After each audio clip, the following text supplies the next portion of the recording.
bonjour à tous, ici Mathieu. Aujourd'hui, je vais vous faire un petit tutoriel sur l'utilisation de base de BitGet. En fait, c'est une vidéo vraiment en complément aux vidéos précédentes de Paul qui vous montrait comment faire vos premiers achats sur une plateforme comme Coinbase, Gemini, Binance. Vous avez aussi montré comment faire des vérifications de profil. Donc, c'est vraiment une vidéo à la suite de celle-ci.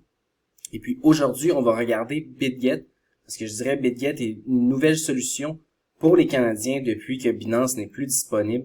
Puis en termes de fonctionnalité, c'est vraiment le même type de plateforme. Donc encore une fois, vous allez voir, il faut aussi faire une vérification d'identité. Vous allez voir, c'est le même type de fonctionnalité dans le sens que on peut acheter avec une carte de crédit, on peut faire des échanges avec plusieurs crypto-monnaies.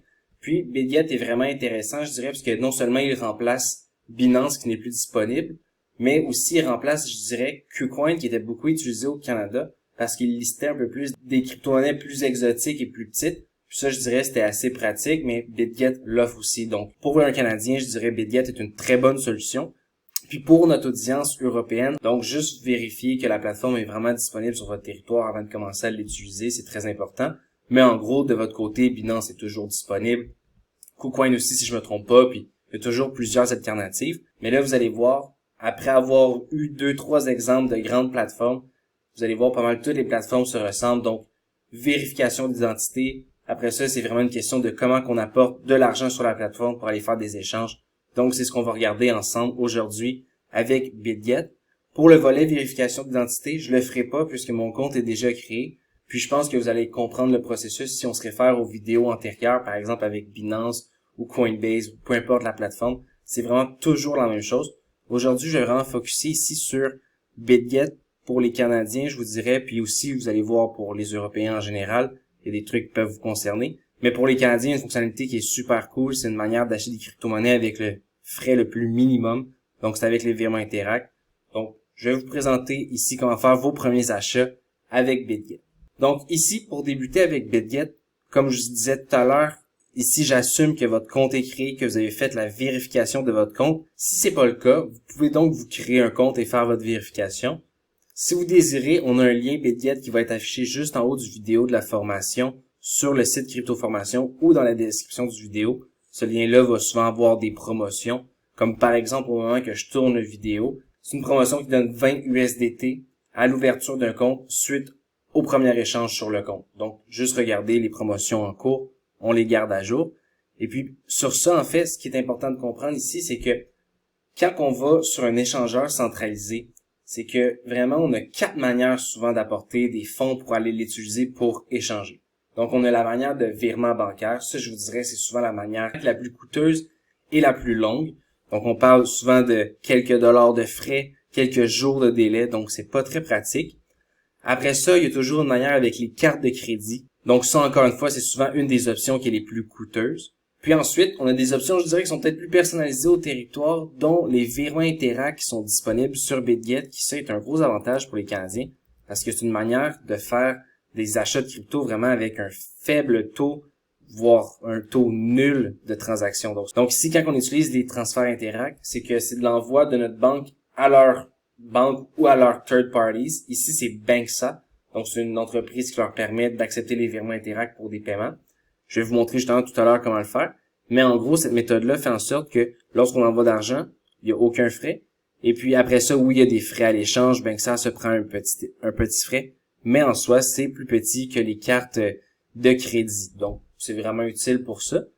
Après ça, on a une quatrième option que je dirais qui est un peu plus avancée. Que ça, c'est vraiment dans l'option de recevoir des crypto-monnaies sur un échangeur centralisé. Puis ça, en fait, ce que ça va nécessiter, c'est qu'on va utiliser souvent un échangeur on-ramp et off-ramp spécialisés, comme par exemple Bull Bitcoin et ShakePay au Canada. Je crois en Europe, Montpellier est un peu un équivalent, mais vous allez voir, on va vous présenter ces types d'outils-là dans les prochaines vidéos qui suivent. Ça, on appelle ça, je vous dirais, des on-ramp et des off-ramp spécialisés.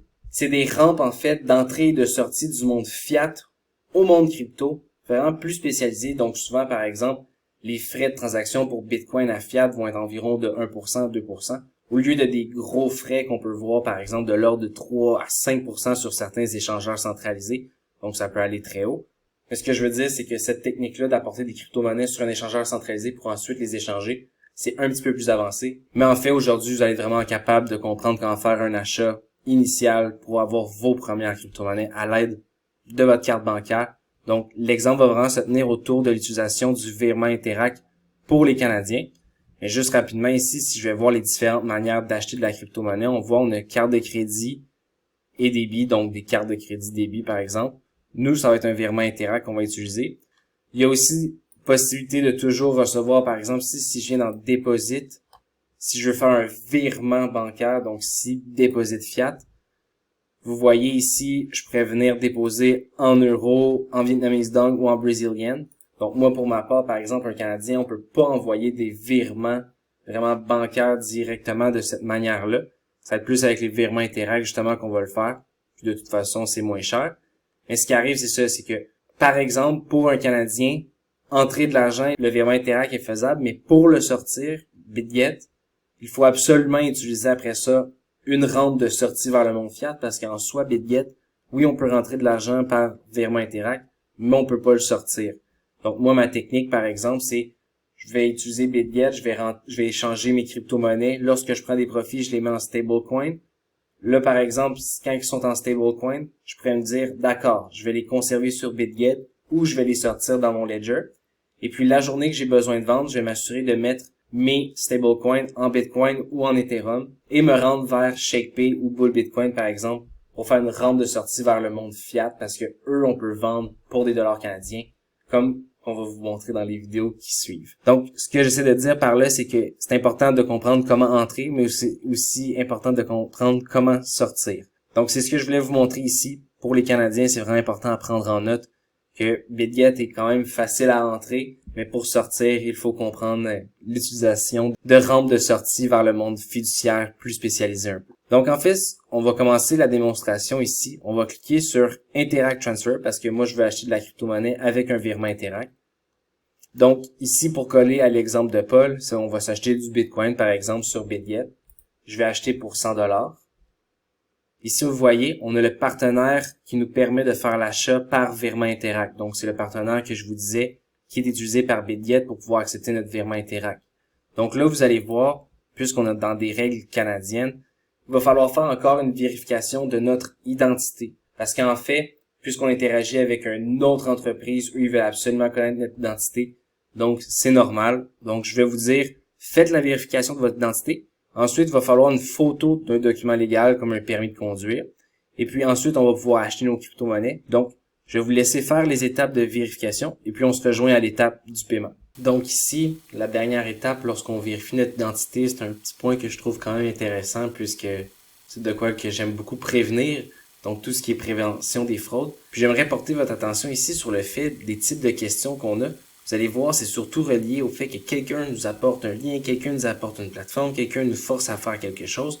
Donc, ce que je veux dire par là, c'est que vous allez voir, j'ai fait des vidéos de prévention des fraudes, c'est dans la section publique, je vous invite fortement à aller les voir. Puis, en lisant les questions ici, vous allez vraiment comprendre les types de prévention que je fais, puisque les questions qu'ils posent là, c'est vraiment une manière de voir si les gens sont pris dans une fraude quelconque. Donc, je trouvais que c'était vraiment bien fait, donc je vais vous le présenter rapidement, puis vous faire une petite parenthèse de sécurité. Donc ici, la première question est plus concernant si on a reçu, par exemple, une incitation d'acheter de la crypto-monnaie par un proche, par un ami, par une connaissance Internet. Donc, nous ici, c'est non. C'est moi ici qui le fais de mon plein gré, donc il n'y a pas de problème. La deuxième question, c'est concernant l'adresse où ce qu'on va envoyer les crypto-monnaies. Par exemple, les crypto-monnaies qu'on va acheter, on va les envoyer à un endroit. Est-ce qu'on va les envoyer sur un échangeur qui est vraiment à nous, sur un portefeuille qui est vraiment à nous, ou c'est une adresse que quelqu'un nous a fournie?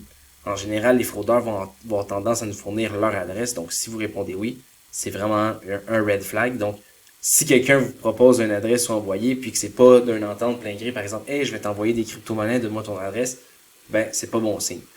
La question 3, en fait, c'est concernant souvent les échangeurs ou les fausses plateformes qui vont vous proposer, par exemple, de retirer un certain montant de profit ou même, des fois, il y a des cas de fraude où ce qu'on cherche de l'aide, puis eux, ils vont dire, oh, on peut vous aider, sauf vous devez nous payer X montant du montant qu'on va retrouver. Donc, ça, ils vont vous demander de leur envoyer de l'argent pour un service. C'est fake. Donc, quand on envoie de l'argent pour un service, il faut vraiment savoir pour quelle raison on envoie de l'argent. Si c'est quelque chose que vous contrôlez pas, c'est pas normal. Question 4, dans le fond, c'est concernant, il y a eu des cas dans le domaine de l'emploi, là, des gens qui se font scammer pour ce domaine-là. Des gens qui se font approcher avec des offres d'emploi à l'échange, puis là, il doit y avoir des vols d'identité ou des manipulations qui sont faites, j'en ai vraiment aucune idée. Mais j'imagine que c'est pas bon signe si on envoie des crypto-monnaies pour avoir un emploi. En tout cas, j'ai jamais eu à payer pour avoir un emploi, ça serait spécial. Donc pour moi, ici, c'est non. Et puis ici, on voit, il demande si c'est pour la revente ou pour compléter des tâches, par exemple, je sais pas moi, une tâche vraiment, un paiement. Donc ça, c'est parce que ça risque de tomber sous des lois vraiment d'employeur, quoi que ce soit. Moi, dans mon cas, je suis un particulier qui veut m'acheter des crypto-monnaies à travers mon échangeur pour pouvoir aller échanger des crypto-monnaies. Donc vraiment, ici, c'est un non. Mais si on utilise les applications à des fins commerciales, souvent, c'est différents types de comptes qu'il faut utiliser, là. Et puis, pour finir, dans le fond, on me demande si c'est pour acheter un bien sur un site qui accepte pas les paiements de crypto. Dans le fond, ça pourrait être un faux support à la clientèle qui m'approche en me disant « Ah, tu peux nous payer notre service, mais en crypto, voici notre adresse. » Ben, par défaut, si le mode de paiement crypto n'est pas offert sur le site officiel, vous devez comprendre que c'est un scam. Donc, si je vais cliquer sur « Non », et puis je vais pouvoir cliquer sur « Submit my answers ». Donc, si on voit que mon identité est complète, pas de problème. Maintenant, je dois faire un envoi Interact à ces données-là. Donc, vraiment, comme vous faisiez un envoi Interact par votre banque, ici, vous avez le destinataire, vous avez la question, et puis vous avez la réponse à entrer. Eux, ils vont avoir toutes les données dans leur data, ils vont pouvoir accepter le virement, et puis vous créditer sur BitGet. Donc, après ça, on va pouvoir faire l'échange. Donc, petit truc de bonne pratique, un peu comme les cryptos, c'est vraiment important quand on fait un virement de ce genre, on n'oublie pas de double vérifier, même si on copie pareil directement à même le presse-papier, on s'assure de vérifier 2 fois, 3 fois, comme un peu une adresse de crypto-monnaie. Donc c'est vraiment important. Puis si un coup que votre transfert est fait, comme mon cas, moi je viens tout juste de compléter mon transfert Interact, donc je peux cliquer ici sur I have made the transfer. Donc en gros, maintenant on doit seulement attendre que l'ordre soit complété du côté de Banksa. Vous avez tous les détails de votre commande, l'adresse de réception qui a été fournie par BitGet. Puis quand je vous expliquais en fait qu'il n'y a pas de frais, vous voyez ici, on n'a aucun frais en fait de processus par Banksa. Le seul frais qu'on a, c'est un frais de réseau. Puis ça, j'ai été validé aussi. En fait, c'est un frais peu importe le montant qu'on envoie. Donc là, c'est sûr que moi, présentement, c'est peut-être un gros frais pour un 100$. On parle quand même de 2,87% en théorie. Mais ce que j'essaie de dire par là, c'est que en fait, peu importe le montant qu'on envoie, on n'est pas chargé un pourcentage de ce montant-là, contrairement à ce qu'on peut voir avec les cartes de crédit, par exemple. Donc maintenant, il ne me reste plus qu'à attendre. Et puis, je vous reviens aussitôt que j'ai reçu mes bitcoins sur mon compte BitGet. Donc, vous voyez, j'ai eu une confirmation comme quoi que ma transaction serait complétée. Donc ici, tout est vert, tout est bon. En fait, ce qui est important de comprendre, c'est qu'ils les envoient directement sur notre BitGet. Donc, on voit ici sur BitGet, j'ai reçu mes bitcoins, je suis content, il n'y a pas de problème. Puis ce que je voulais vous montrer rapidement, juste pour finir, c'était qu'en fait, on peut faire des transactions assez facilement une fois que le tout est dans notre compte. Donc, c'est important, on vient ici sur notre profil, on va venir sur Assets, on va venir sur Spot Account. Puis là, vous allez être en mesure de vraiment interagir avec vos jetons que vous avez ici dans le portefeuille. Donc, par exemple, ici, je viendrais cliquer sur Trade, ou je pourrais aussi utiliser l'option Convert. Ça, Convert, c'est plutôt comme une conversion d'argent. C'est quand on veut faire un peu un échange contre une crypto-monnaie. Puis Trade, c'est vraiment plus pour vraiment échanger un peu plus en mode trading. Donc, en fonction de votre utilisation, certaines personnes vont utiliser la fonction Convertir, puisqu'ils veulent juste convertir au prix du marché, ce qui est totalement correct. Ou sinon, on pourrait aussi cliquer sur Trade, qui nous apporterait sur une charte comme ça. Ça peut peut-être paraître un peu intimidant au début, mais je vous garantis, c'est super simple. Donc, on a fait une vidéo sur ça avec Jérôme que vous allez voir plus tard dans la formation. Donc, je vous invite à aller la consulter. Mais en fait, comme vous voyez, présentement, en fait, ici, j'ai une balance de Bitcoin. Donc, j'aurais acheté mes premiers jetons. Quand je viens ici, sur mon portefeuille, par exemple, dans Assets, on va me donner un peu un overview de tous mes actifs présentement. On voit ici, j'ai un dépôt dans Recent Activity qui est mes Bitcoins. Puis ça, ce serait vraiment tout mon portfolio.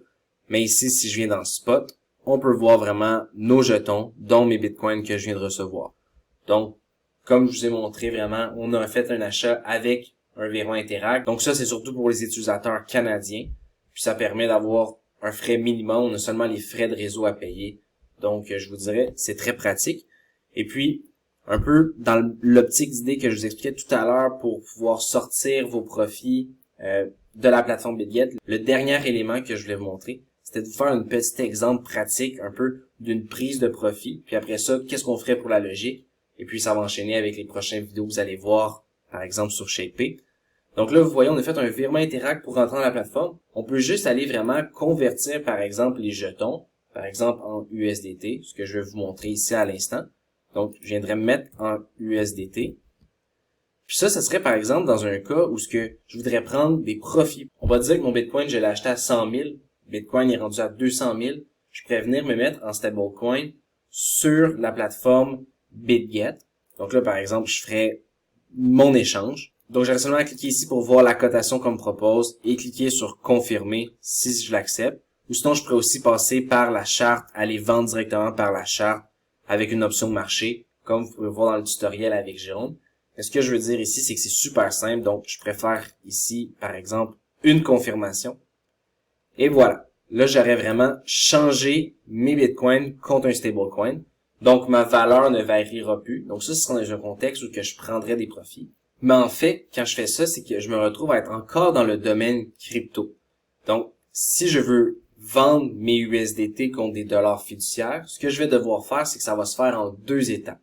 C'est qu'on va devoir vendre nos USDT contre de l'Ether pour ensuite l'envoyer soit vers ShapePay, ou sinon on peut aussi l'utiliser pour vendre contre du Bitcoin pour après ça l'utiliser l'équivalent d'un guichet Bitcoin qui dans ce cas-là est Bull Bitcoin par exemple. Donc ce qui va arriver, c'est que comme je vous dis, on achète du Bitcoin présentement, maintenant. On va dire le prix est à 100 000 $. On fait des profits à 200 000 $. Parfait, je prends mes profits, je les mets en stablecoin. Puis peut-être 2-3 mois plus tard, je vais me dire, ça j'aimerais l'avoir en argent fiduciaire. Donc, on le remet dans un actif qui va être accepté par exemple par ShapePay ou par Bull Bitcoin.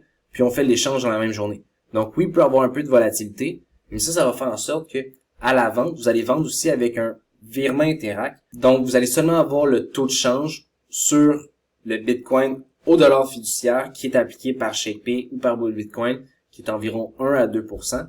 Puis après ça, vous allez recevoir un virement Interact, par exemple, directement dans votre compte de banque ici. Donc ça, ce que ça veut dire, c'est que c'est possible pour nous de rentrer par virement Interact directement sur BitGet grâce à Banksa. Mais après ça, pour en sortir, malheureusement, Banksa offre pas le service. Donc, il faut utiliser un autre intermédiaire qui serait par exemple ShapePay ou Bull Bitcoin qui peut être considéré comme un guichet Bitcoin. Donc ça, je vous dirais, c'est la petite nuance que je voulais vous apporter, puis que vous allez vraiment comprendre dans les prochaines vidéos. Donc, je vous invite à continuer. Et puis le but d'aujourd'hui, de cette vidéo-là, c'était vraiment de montrer aux Canadiens une alternative pour Binance. Donc, un échangeur avec les mêmes types de fonctionnalités que Binance. Et puis, je voulais vous montrer, par exemple, comment acheter des crypto-monnaies avec une méthode alternative, qui ici est le virement Interact. J'imagine qu'il y a un équivalent en Europe de ces types de virements-là. Mais en fait, des fois, c'est beaucoup plus avantageux d'utiliser ces types de virements-là que des virements, par exemple, bancaires. Puis aussi, je voulais un peu vous introduire à la notion qu'on peut envoyer des crypto-monnaies sur des échangeurs centralisés pour y échanger seulement les crypto-monnaies. Puis vraiment utiliser des rampes entre le domaine fiat et le domaine crypto qui sont plus spécialisés pour pouvoir faire les échanges entre la fiat et le crypto pour rentrer ou sortir du domaine des crypto-monnaies comme qu'on voit ici. Donc en fait, je vous dirais, c'est ce qui fait vraiment le tour pour moi aujourd'hui. Vous voyez, quand on utilise un échangeur centralisé, des concepts reviennent très souvent, par exemple, la vérification de l'identité, par exemple, les dépôts en argent, les dépôts avec la carte de crédit, les dépôts en crypto-monnaie ou des virements Interact, par exemple. Donc, je vous dirais, c'est tout le temps les mêmes manières de déposer de l'argent, de pouvoir entrer ou sortir. Donc, je crois que cette vidéo-là avait pour but vraiment de vous donner un peu une idée que tout se ressemble pas mal toujours en crypto. Et puis, pour les Canadiens, en fait, bonne nouvelle, on a une option qui vient bien remplacer Binance pour l'instant. Donc, sur ce, je vous dis à très bientôt.